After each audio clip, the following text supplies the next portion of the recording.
تو ہمارے خاندان کے اندر یہ تصور ہوتا ہے کہ پتہ نہیں کیدیاں ہامت بددعاں والیاں نے جان بڑی اوکھی نکلی. کسی بندے کے برا ہونے کا یہ پیرامیٹر ہے ہی نہیں کہ وہ مرتے وقت مشکل سے مرتا ہے. یہ بھی کہیں نہیں ہے کہ ایمان والے کو جب موت آتی ہے تو اسے تکلیف نہیں ہوتی. رسول اللہ صلی اللہ علیہ وسلم بار بار یہ بات ارشاد فرماتے ہیں سیدہ عائشہ رضی اللہ تعالی عنہا سے، ان للموت سکارات، موت نام ہی سختیوں کا ہے. موت نام ہی حضرت عائشہ رضی اللہ تعالی عنہا فرماتی ہیں کہ رسول اللہ صلی اللہ علیہ وسلم کی وفات کے بعد ہمارا یہ نظریہ تھا کہ جس بندے سے اللہ محبت کرتے ہیں موت کے وقت اللہ اسے تکلیف کے اندر، آزمائش کے اندر ہلکا سا مبتلا کر دیتے ہیں.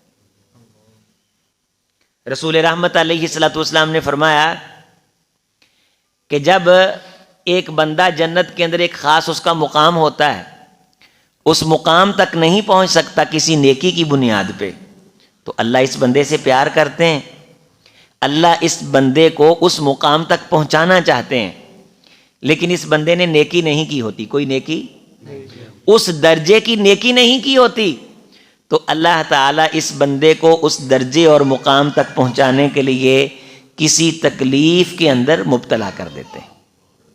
کسی تکلیف کے اندر آپ اندازہ فرمائیے، غور فرمائیے کہ اللہ تو اس بندے کو تکلیف کے اندر مبتلا کر کے جنت کا اعلیٰ مقام دینا چاہتے ہیں، اور ہم کہتے ہیں پتہ نہیں کیڑے گناہ وچ پھنسے ہے نا. ہمارے خاندان میں، ہمارے معاشرے میں ہماری عورتیں، خواتین کہتی ہیں بڑا تڑف تڑف کے مرے آئے، او دی تاں جان نہیں سی نکل دی تے سورت یاسین بڑی او دے جناب علی سرانے بہ کے پڑھیے تے پتہ نہیں کیڑی بھین دا حق ماریا ہے تے پتہ نہیں اے تے پتہ نہیں جوں تے پتہ نہیں فلاں.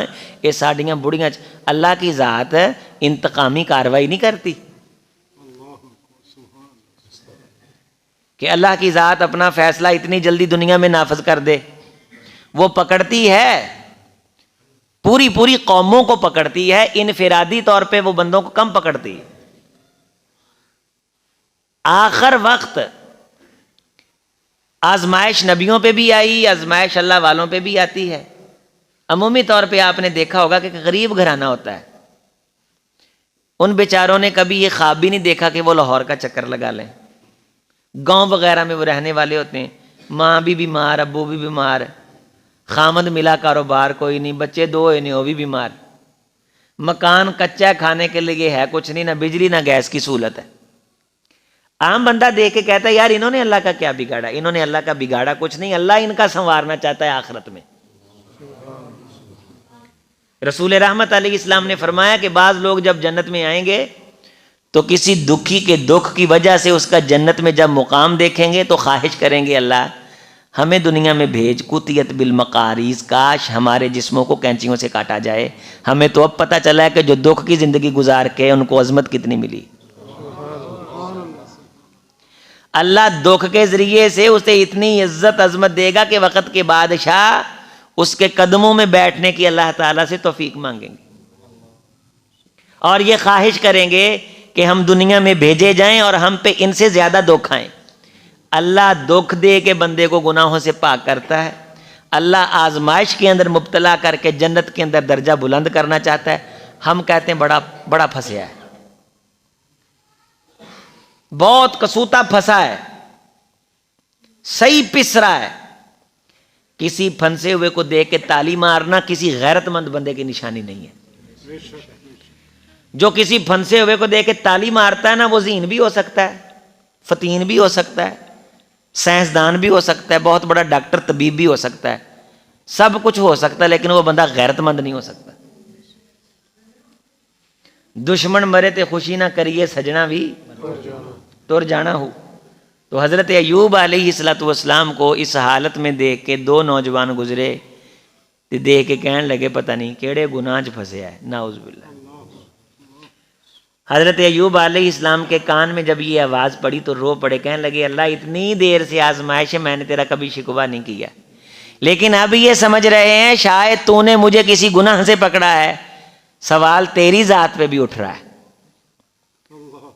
مولا اپنی قدرت کے کرشمے دکھا اور مجھے شفا یاب کر دے. مولا اپنی قدرت کے کرشمے دکھا اور مجھے شفا یاب کر دے، صحت یاب کر دے۔ جبریل آئے، فرمایا ارکز برجلک، کیا فرمایا؟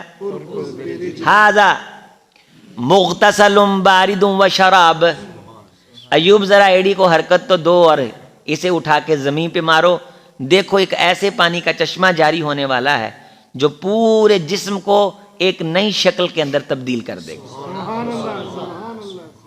ایڑی اٹھانے کی بھی طاقت نہیں تھی، فرشتے نے ایڑی اٹھائی، زمین پہ ماری، چشمہ جاری ہوا، چشمے کا پانی سر پہ ڈالا، خدا نے ساری اسی طرح کی جوانی والی صحت بحال فرما دی۔ ایویں کسی دکھی نو ویکھ کے اداں دی گل کہیے نا تے او اس وقت کوئی گل کہہ دے تے ہو سکتا تیریاں اگلیاں 10 نسلاں اجڑ جان۔ کبھی کسی پریشان آدمی کو دیکھ کے اس کا مذاق نہیں اڑاتے، کدے کسی پھنسے نو ویکھ کے یہ نہیں آکھیدا پھنسیا واوا ہے۔ تو یہ مکافات عمل ہے۔ تالیاں مارنے والے جال کے اندر بہت جلد آ جاتے ہیں، یہ مچھی کا کانٹا ان کے گلے میں بھی چبھ جاتا ہے۔ کل تک شیخ رشید وزیر داخلہ تھا اور کل ایک ایس ایچ او سے بھیک مانگ رہا تھا۔ خمار اللہ کو پسند نہیں ہے، کبھی کسی کو حقیر نہ جانے، یقین مانیے اللہ آپ کو ہمیشہ عزتیں دے گا۔ میں بات قسم کی کر رہا ہوں چونکہ میں نے اس واقعے میں بھی قسم کا ہی بیان کرنا ہے، تو اس میں ساتھ ضمناً کچھ باتیں آ رہی میں آپ کے سامنے رکھ رہا ہوں۔ بیوی کھانا لینے کے لیے گئی ہوئی تھی، اللہ کی بندی لوگوں کے پاس جاتی تھی، کسی کی منت ترلا کرتی، کسی کا کام کرتی، اور اسے کہتی کہ اللہ ہمارے حالات پھیرے گا تو ہم تمہیں دے دیں گے۔ تے کئی آندے تاڑے تا حالات پھرنے نہیں، 30 سال تو تیرا بندہ بیمار ہے۔ ہمارے خاندان میں بھی بعض ہوتے ہیں نا دائمی بیمار ہوتے ہیں، تو اللہ ان کے گھر میں ایک پوتا ایسا پیدا کر دیتا ہے، سیانے نے پوت اٹھن تے دال دے ٹوٹن، تو اللہ تعالیٰ ان کے دن پھیر دیتا ہے۔ 30 سال ہو گئے نے تیرا خامند بیمار ہے، تاڑے دن پتہ نہیں کدوں پھرنے نے۔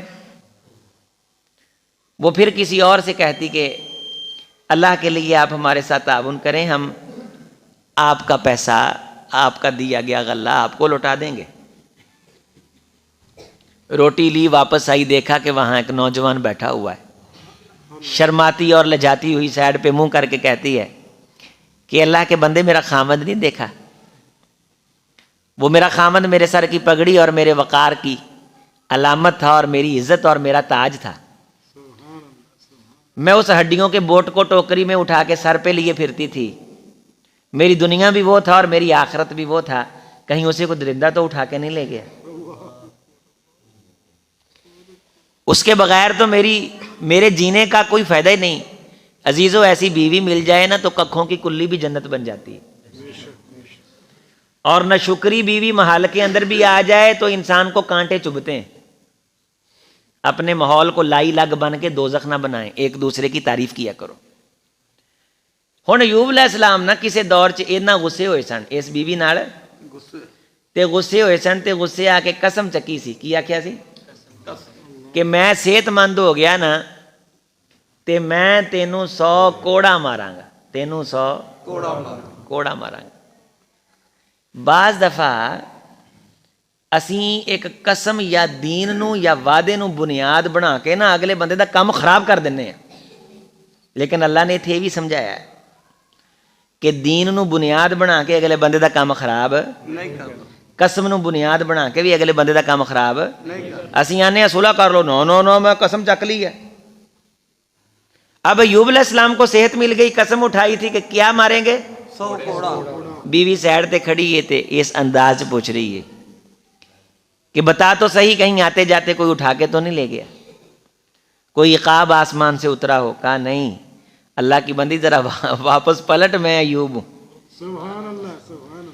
اللہ نے رحمتیں کر دی ہیں، اللہ نے کرم کر دیا ہے، یہ پانی کا چشمہ ابل رہا ہے اور فرشتے کھڑے ہیں اور نوجوان ایوب بیٹھا ہے، 40 سال بیماری کاٹی، خاندان چھوڑ گیا، اہل و عیال چھوڑ گئے، سارے چھوڑ گئے، ایک بیوی ساتھ رہی۔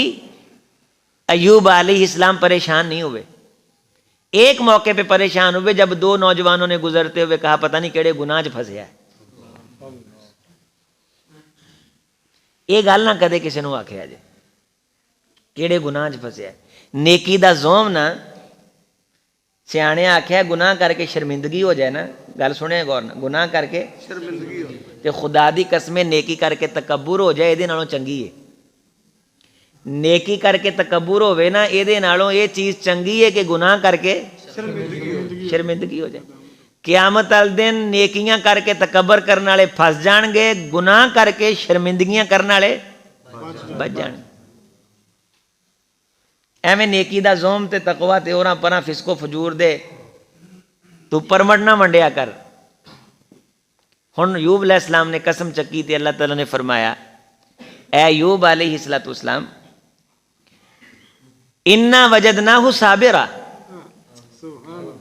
تیری بیوی کو ہم نے بڑی صبر والی پایا. تیرا صبر تو ہے ہی, تیری بیوی کا صبر بھی تھوڑا نہیں. ولا تہنس, تو نے قسم اٹھائی ہے نا اسے پورا کرنے کا طریقہ ہم تمہیں بتلاتے ہیں کہ کسی جھاڑو کے 100 تنکے لے کر کے نرمی سے اس پہ پھینک دے, 100 کوڑا مارنے کی قسم تیری ہم پوری کر دیں گے. یہ عورت بڑی شان والی ہے. ایک عورت کے صبر کی بنیاد پہ اللہ نے تخفیف کا اصول دے دیا, تخفیف کا اصول دے دیا. تو یہ ہے قسم جسے ہم یمین منعقدہ کہتے ہیں.